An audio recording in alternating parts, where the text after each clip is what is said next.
Now, it came down to the wire, but Newcastle United fans are celebrating securing a place in the Champions League next season. They lost 1-0 to Everton at St James's Park yesterday, but were helped by other results. And it means the Magpies are guaranteed at least 8 matches in Europe's top competition, as Jim Scott reports. Nobody could quite believe what had just happened.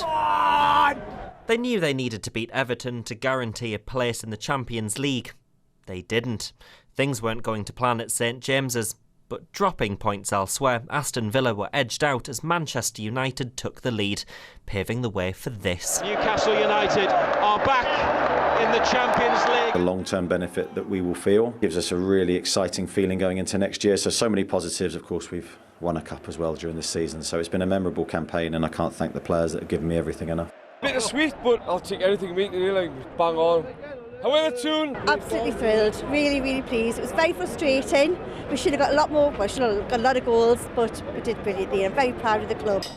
The day after the night before, and at a pub that couldn't get any closer if it tried, staff have just finished cleaning up the pints and perhaps a few tears, and that just leaves one more job, even if nobody really wants to do it.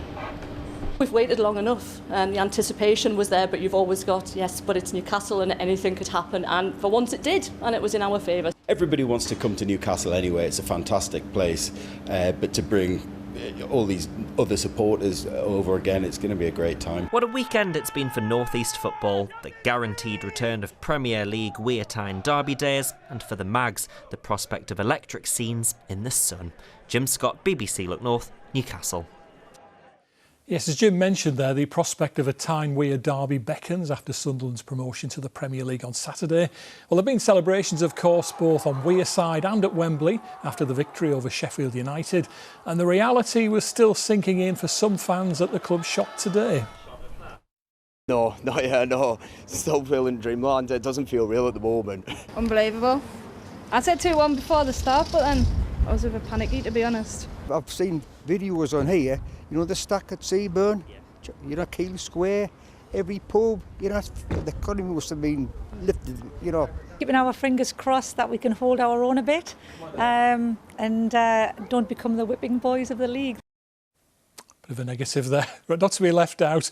A CFAX-style mural celebrating Middlesbrough's first major trophy has been unveiled next to the Riverside Stadium. The artwork depicts the BBC television text service's full-time result from Borough's victory in the 2004 League Cup final over Bolton.